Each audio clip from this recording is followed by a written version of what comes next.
America అధ్యక్షుడు Donald Trump తన కార్యవర్గంలో మార్పులకు తెరలేపినట్లు తెలుస్తోంది. వివాదాల్లో చిక్కుకోవడంతో పాటు పనితీరు సరిగా లేని వారిపై వేటు వేసేందుకు సిద్ధమైనట్లు సమాచారం. ఇప్పటికే అమెరికా అటార్నీ జనరల్ పామ్ బాండీని తొలగించగా ఆర్మీ చీఫ్ రాజీనామా చేశారు. మరికొందరిని కూడా తొలగించే అవకాశం ఉన్నట్లు ప్రచారం జరుగుతోంది. ఇరాన్తో భీకర యుద్ధం కొనసాగుతున్న వేళ అమెరికా అధ్యక్షుడు డొనాల్డ్ ట్రంప్ తన కార్యవర్గంలో మార్పులు చేపట్టడం చర్చనీయాంశంగా మారింది. ఇప్పటికే కొందరిపై వేటు వేయగా ఆ జాబితాలో మరికొందరు కూడా ఉన్నట్లు ప్రచారం మొదలైంది. అమెరికా అటార్నీ జనరల్ పామ్ బాండీపై వేటు వేసిన కొన్ని గంటలకే సైనిక చీఫ్ జనరల్ ర్యాండీ జార్జ్ రాజీనామా చేశారు.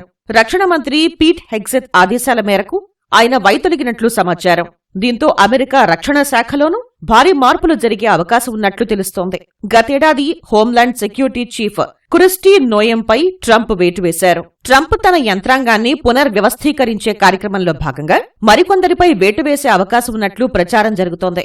అందులో FBI director Kash Patel, director of intelligence Tulsi Gabbard కూడా ఉన్నట్లు సమాచారం. ఈ జాబితాలో ఇంకా army secretary Daniel Driscoll, labour secretary Lori Chavez తదితరులు కూడా ఉన్నట్టు తెలుస్తోంది.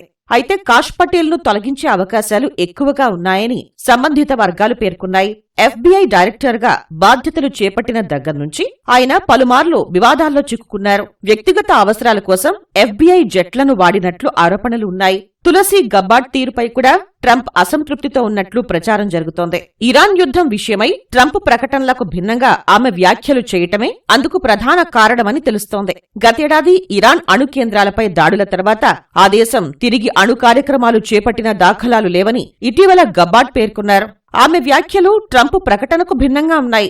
దీంతో తులసి గబ్బార్డ్పై వేటు పడనుందనే ప్రచారం మొదలైంది. అమెరికా యంత్రాంగంలో మార్పులకు ట్రంప్ రాజకీయ గ్రాఫ్ పడిపోవడమే ప్రధాన కారణం అనే అభిప్రాయం వినిపిస్తోంది. ఇరాన్తో యుద్ధాన్ని మెజారిటీ అమెరికన్లు తీవ్రంగా వ్యతిరేకిస్తున్నారు. తాజాగా నిర్వహించిన పోల్స్ లో ట్రంప్ ప్రజాదరణ 33% పడిపోయింది. ఈ నేపథ్యంలోనే తన కార్యవర్గంలో మార్పులకు ట్రంప్ సిద్ధమైనట్లు తెలుస్తోంది.